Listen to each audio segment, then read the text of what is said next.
The Black Album. Jay-Z's The Black Album. Oh, okay. See, it's funny because I remember these experiences with you, Mm-hmm. and I remember um, this is supposed to be the retirement album. Yes. So were excited because we thought this was the retirement album.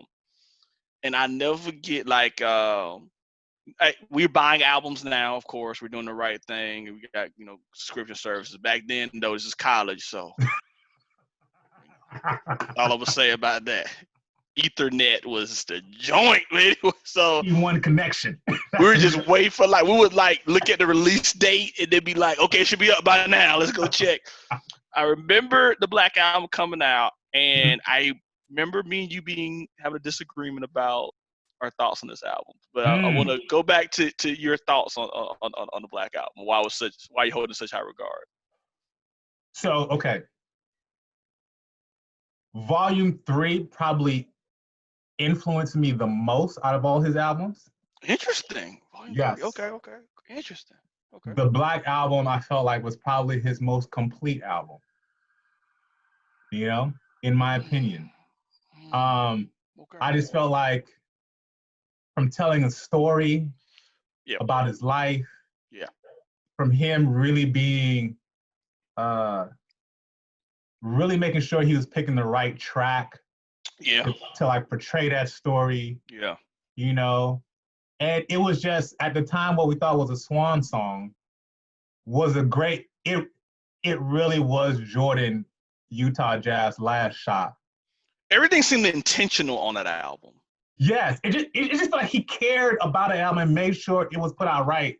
And I don't know, I just love the way he put it out, and I just love it. I just love the album, man. You know what I'm saying? Yeah. And you know what? Sometimes I think Jay-Z his attitude now towards his rapping can seem very laissez-faire, kind of like, too cool for school. Yeah, but I felt that he just kind of like, I want you to feel these words that I'm saying to you right now. You know what I'm saying? And it wasn't as energetic as some of the stuff in the past. Okay, that's fair. But I still like, I'm telling you something, and every word matters. Listen to me as I'm going to tell you this story right now. Can't believe you got me to change my mind about the Black Album. And for the record, Black Album, I'm saying all this stuff like I don't like it. It's just not the truth. Like, Black Album's probably number 4 at the lowest for me. Mm-hmm. The lowest. But I'll be real with you. I never thought about what you just said, but it is true. Like, that was a very intentional album. Yes. Even the risk he took on that album, it was like, you could tell that he was like, I need Encore to sound this way. Yes. Yeah. I need I need Lucifer. I need to make sure why you understand why I called it Lucifer. Why this beat is there, why this hook is there, why I'm saying these things. I'm gonna tell you why. I'm gonna tell you, I to this day, I still hate Change Clothes, and I think that's I still hate Change Clothes. What? And yeah, I know. I'm probably, look, man, don't stop listening to the pod. Change Clothes. Yeah, I did not like Change Clothes. It was a perfect single. Yo, I remember you being like, they changed clothes. I'm like, yeah, I just heard it. And I think I saw where Jay-Z was going with the business and entrepreneurship. Rockaware still was a thing. And so I think I got, I was like, oh man, this is a fashion runway music. And so I was getting a little caught up in that. Is it a good song? Like, it's a good song. It served its purpose. It was huge. Mm-hmm. But I was like, oh, this is model runway music. Don't really want to hear this. But then when I heard Moment of Truth, and I heard Encore, and Lucifer, even Threats, I was like, okay. Oh, okay. Did you like Justify My Thug the first time you heard it, though? With the Madonna sample?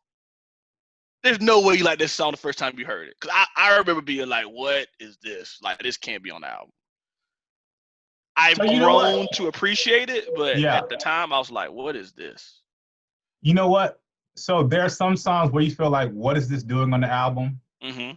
It's not one of my favorite tracks, but I wouldn't say I didn't like, oh, this should never have been on there. I think it flowed into the vibe of the album still.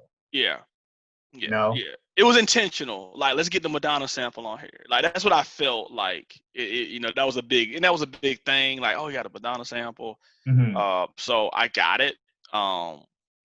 Fast forward to Quavo in 2018, fighting to get his Madonna sample. It's amazing for his album. I But didn't know that. Oh wow, okay. that song is really, really bad. But no one's talking about the Quavo album anymore. But but yeah. But yeah. I'm with you. Black. I'm probably gonna re-listen to the Black album, probably this weekend sometime. But yeah, Bet that up. and it was a great it was a great Swan song. I definitely agree that I left there thinking, man, wow, wow, wow. And at that point, it's just so weird, like to think about like what we all saw as Jay-Z's catalog at that point, and we were still like, we were really being like, wow, like his catalog. Okay, Blueprint 2 wasn't great. Let's just put it out there. Blueprint 2 wasn't great.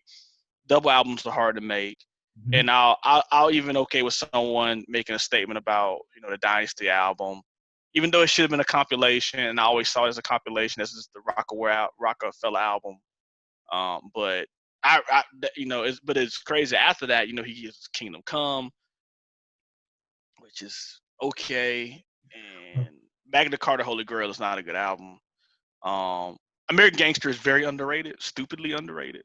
But it's amazing that like it really was on. You're right. It really was on some Game 6 stuff. Like you left there like, wow, like is Jay-Z the best? Is Jay-Z the best? Maybe not MC or whatever, but is he the best hip hop artist of all time? And like you left there thinking that. And I don't know. We can talk about. I know we're gonna talk about this later in pods, but I wonder. There's an argument for leaving out on top or leaving out early. I wonder where would we hold him if he left after the Black album. So that's interesting. Like if he only like we went straight into business after that and became the Jay-Z we still know and love, but if he stopped making music at that time, I wonder how we would hold him.